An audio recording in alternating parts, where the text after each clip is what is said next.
it's a new way of approaching painting, which I think Siqueiros was a master at. And that has helped me to develop a style that is unique for me, the way I see people, the way I paint them, the way they're represented by me. That comes from Siqueiros. So that is the plastic or the visual influence by Siqueiros, and then it's the philosophical and political influence, the social influence. I'm not a party I'm not political in the way that I defend a certain political direction. It's not liberalism or conservatism or left wing.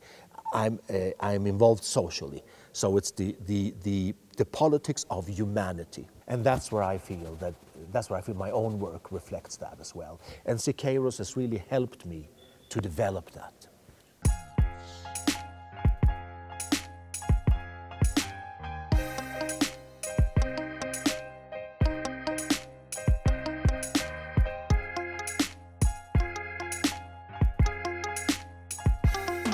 I didn't have the intention to make anything political or anything that had in the slightest any social relevance. But through the direct contact with the indigenous people, I became socially aware. And so my paintings and my art and my poetry and my pictures became political, not because I had that intention, it was given to me. And I feel that with Siqueiros, he must have, in the same way, been given this. And I feel that this is what Siqueiros did. It was something that was given to him, like these two hands. God, if you wish, gives the artist divine influx. And I feel that in South Africa, I was given by the people. So those two hands of Siqueiros, it's a gift. That's how I see it. And it's the gift of insight and the possibility to transform what you have seen into art so that other people can take part of it.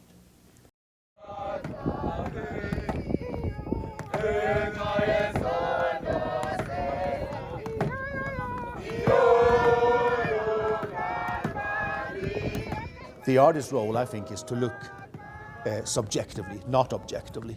And so I took my own experience and I studied, or I lived together with the Zulus so closely that their stories became mine and my story became theirs, and so we could meet.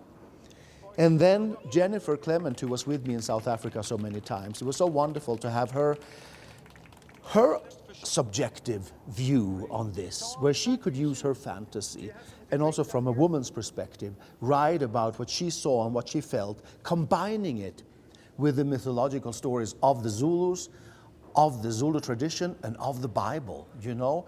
And she, for many years, she was working in her thoughts about what she should write, how she could, without illustrating my paintings in words, finding a voice that was coexisting with the exhibition.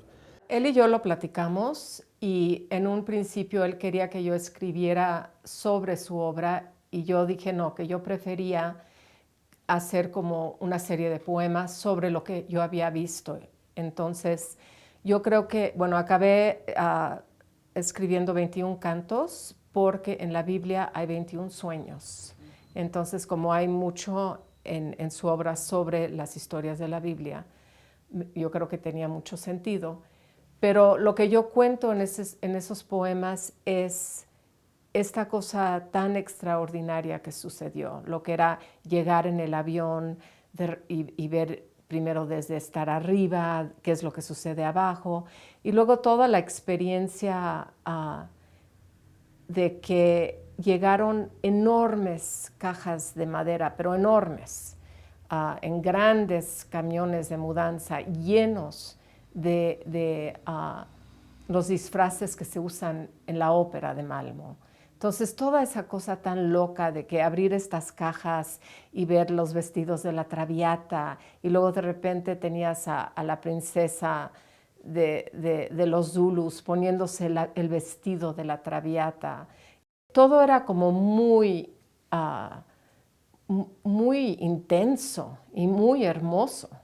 Entonces yo quería contar todo eso, esa experiencia estando ahí con él en esas 2 visitas. I think that poetry is the highest form of art.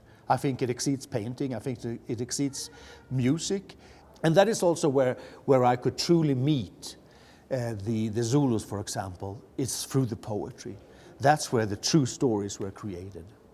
Because, how can you say, the depth of the soul is really reflected in those words. So together with the paintings and the sculptures and the spoken word, or the written word, you get a complex picture of us as human beings and also of the Zulu models and their lives. That's why I asked them also to write about their own. I said to them, write directly, just take the pen and start writing. And then slowly but surely, it took a while, they started to learn how to write in a poetic and artistic way. It became beautiful. And it gives us a full picture. Together with the paintings and the sculptures, the poetry becomes the crown. All my compositions, the gestures of the body, the mannerism, the confrontational language within my paintings, not negative confrontation, but confrontation. It comes from him. Especially, I would say, there is a whole series of paintings and sculptures with the title The Woman with 7 Sons, which is, I think, one of the great important stories in the Old Testament. Those paintings are confrontational, and I can say that they are directly inspired by Siqueiros.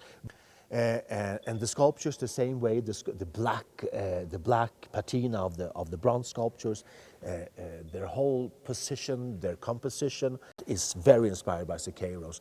And my big installment called South Africa is Burning is directly inspired by him. It's the march of humanity, but in South Africa. It connects Mexico and South Africa. That piece and sculpture installation of 24 sculptures is directly inspired by the March of Humanity here in Polyforum.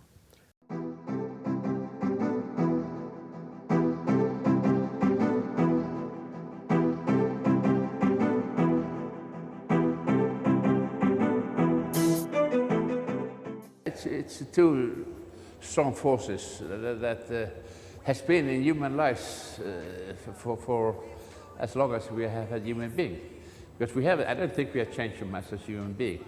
So we have been in this struggle with distraction and hope. And we have that today also, in the big geopolitics, but also in the small village or cities where we are living. So this is 2 forces that are strong, and that these exhibitions visualize, I would say, very well. We believe that he creates.